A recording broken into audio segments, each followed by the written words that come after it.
आदरणीय श्रोतागण, सादर नमन। आशा करता हूं आप स्वस्थ एवं प्रसन्न मुद्रा में होंगे। आज आपके समक्ष प्रस्तुत है ब्रह्म ज्ञानावली। क्या है यह ब्रह्म ज्ञानावली?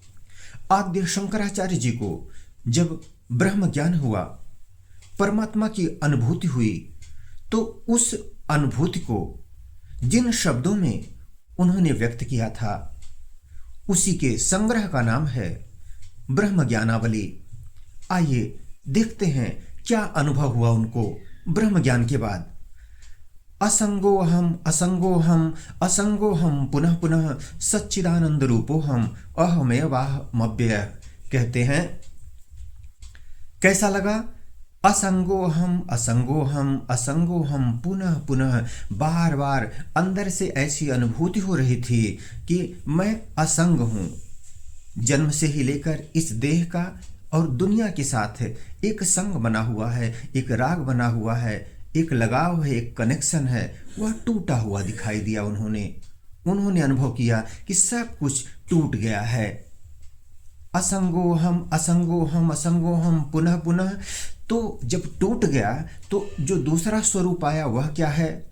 सच्चिदानंद रूपोहम। हमारा जो स्वरूप है देह और देह की दुनिया से हटा, तो जब उन्हें अनुभव हुआ तो लगा कि क्या है अपना परिचय? सत्य चित आनंद, सच्चिदानंद रूपोहम। सत्य यानी सत्य स्वरूप, चित अर्थात ज्ञान स्वरूप और आनंद स्वरूप। यह अनुभूति उनके अंदर हुई। सच्चिदानंद रूपोहम अहमेवाहमव्ययः, और मैं अजर अमर अविनाशी अव्ययः, अविनाशी आत्मा हूं।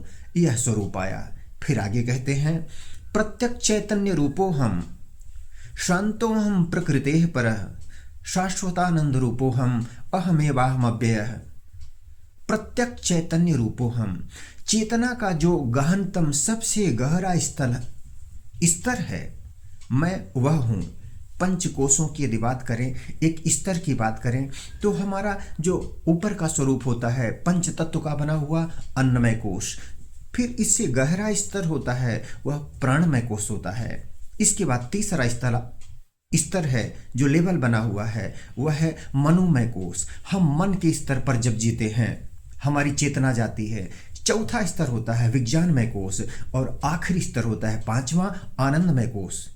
तो प्रत्यक्ष चैतन्य रूपो हम, उन्हें लगा कि मैं अंतरतम जो चेतना है आनंदमय कोश, वही मेरा स्वरूप है। प्रत्यक्ष चैतन्य रूपो हम और शाश्वतानंद रूपो, प्रत्यक्ष चैतन्य रूपो हम शाश्वतानंद। कैसा आनंद है?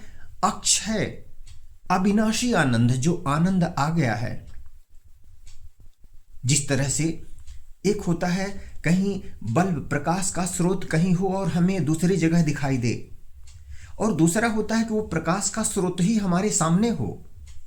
तो उन्होंने कहा प्रत्यक्ष चैतन्य रूपो हम शाश्वतानंद रूपो हम अहमेवाहमव्ययः, मैं अजर अमर अविनाशी आत्मा हूं। फिर आगे क्या कहा उन्होंने? दृक् दृश्यो दो पदार्थो स्तः परस्पर विलक्षणो दृक् ब्रह्म दृश्य मायेति इति वेदांत डिंडिमः। वेदांत डिंडिमः मीन्स वेदांत की घोषणा है। क्या घोषणा है? कैसा लगा उन्हें?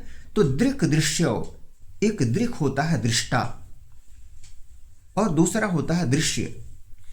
तो दृक् दृष्टो दो पदार्थो स्तः, दो पदार्थ हैं।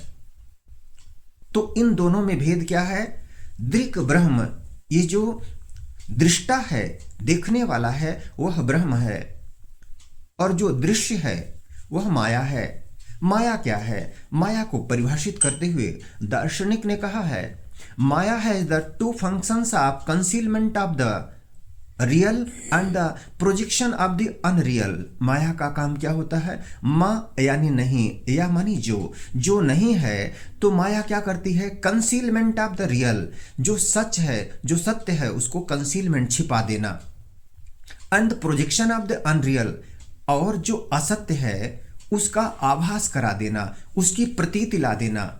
ऐसा लगे कि जो असत्य है वह सत्य प्रतीत होने लगे। यही काम होता है माया का। यह शरीर असत्य है, लेकिन माया के वशीभूत होकर के कोई ऐसा सहसा तैयार नहीं होता इसको मानने के लिए। संसार में देखते हैं इसके मिथ्यात्व को, इसके विनाशी स्वरूप को देखते हैं, लेकिन अपने पर लागू करना जनसाधारण में सामान्यतः यह सबके वश में नहीं होता कि इसको भी इसी तरह से मान के चले कि यह मिट्टी का पुतला है। तो दृक् दृश्यो दो पदार्थों स्तः, तो दृक् ब्रह्म जो दृक् यानी दृष्टा है, देखने वाला है, दूसरा दृश्य, तो दृश्य को जो देखने वाला है, ये जो दृष्टा है वो कौन है? ब्रह्म है। तो दृक् दृष्टौ दो पदार्थौ स्तः परस्पर विलक्षणौ दृक् ब्रह्म दृश्यमायेति इति वेदांत डिंडिमः है। इस तरह से दृश्य को माया के स्वरूप में देखना और जो दृष्टा है वह ब्रह्म है। लेकिन यहाँ पर जगत गुरु शंकराचार्य जी ने यह कहा है कि सत्य पूरी तरह से हम उसको मिथ्यात्व की ओर नहीं ले जाते, इसीलिए उन्होंने दो प्रकार के सत्य की बात की है। एक है पारमार्थिक सत्य, दूसरा होता है व्यावहारिक सत्य। यह हमारा शरीर, हमारा अस्तित्व जो है पारमार्थिक रूप से असत्य है, क्योंकि हम देखते हैं किसी का भी शरीर स्थायी नहीं है। लेकिन असत्य इसलिए नहीं कह सकते क्योंकि इसका अस्तित्व है, देखने में तो आता है, भले ही यह अजर अमर अविनाशी शरीर नहीं है, फिर भी है तो सही। इसलिए इसको जगत गुरु शंकराचार्य जी ने व्यावहारिक सत्य माना है। अगला अनुभव बताते हुए वे कहते हैं, अहम साक्षीत यो विद्यात् विविच्यैवं पुनः पुनः स एव मुक्तः स विद्वान् इति वेदांत डिंडिमः। अहम साक्षीत यो विद्वात्, मैं साक्षी स्वरूप हूं संसार में। संसार एक मुसाफिर खाना है और इस मुसाफिर खाने को हम साक्षी भाव से देख रहे हैं। जब ऐसा जीवन बन जाता है, हम उसमें सहभागी नहीं हैं, निर्लिप्त भाव से जीवन जी रहे हैं।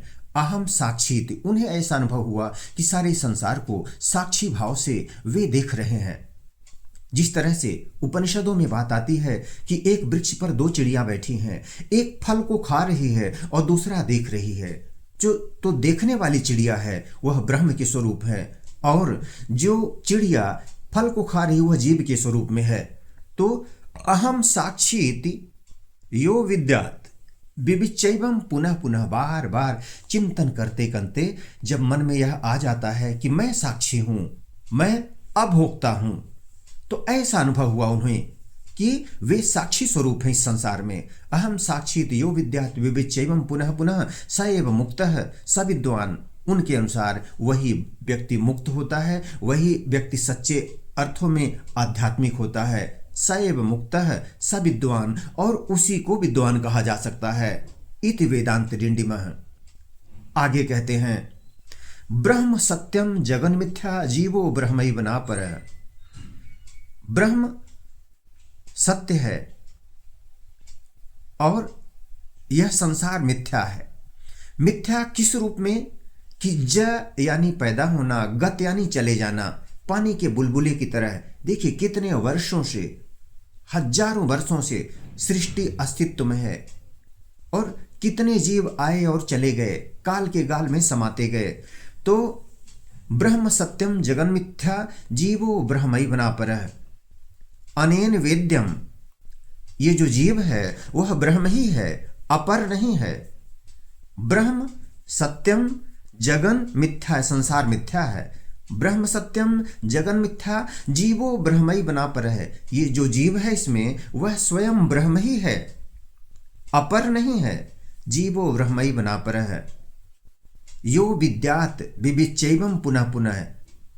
अब जब इस तरह की अनुभूति आ जाती है तो वही एक ब्रह्म की अनुभूति होती है, वही ज्ञान होता है। ब्रह्म सत्यम जगन मिथ्या जीवो ब्रह्मैव नापरः अनेन वेद्यम सत्शास्त्र इति वेदांत डिंडिमः। आखिरी कड़ी में कहते हैं, अंतर ज्योति बहिर्ज्योति प्रत्यक्ष ज्योति परात्परः। अंतर ज्योति हमारा जो स्वरूप है आंतरिक रूप से प्रकाश स्वरूप है, ज्योति स्वरूप है हमारा अस्तित्व। अंतर ज्योति बहिर्ज्योति, बाहर देखें तो भी ज्योति स्वरूप है। अंतर ज्योति बहिर्ज्योति प्रत्यक्ष ज्योति परात्पर है।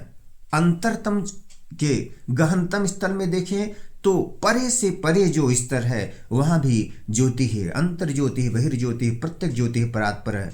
ज्योतिर्ज्योति स्वयं ज्योति है। मैं स्वयं ज्योति स्वरूप हूँ, प्रकाश स्वरूप हूँ। ज्योतिर्ज्योति स्वयं ज्योति है। इति वेदांत डिंडिमः। आदरणीय श्रोतागण, आज्ञा दें इसी प्रसंग के साथ। मिलेंगे पुनः एक नए प्रसंग के साथ। तब तक स्वस्थ रहें, प्रसन्न रहें। वीडियो देखने के लिए धन्यवाद एवं आभार।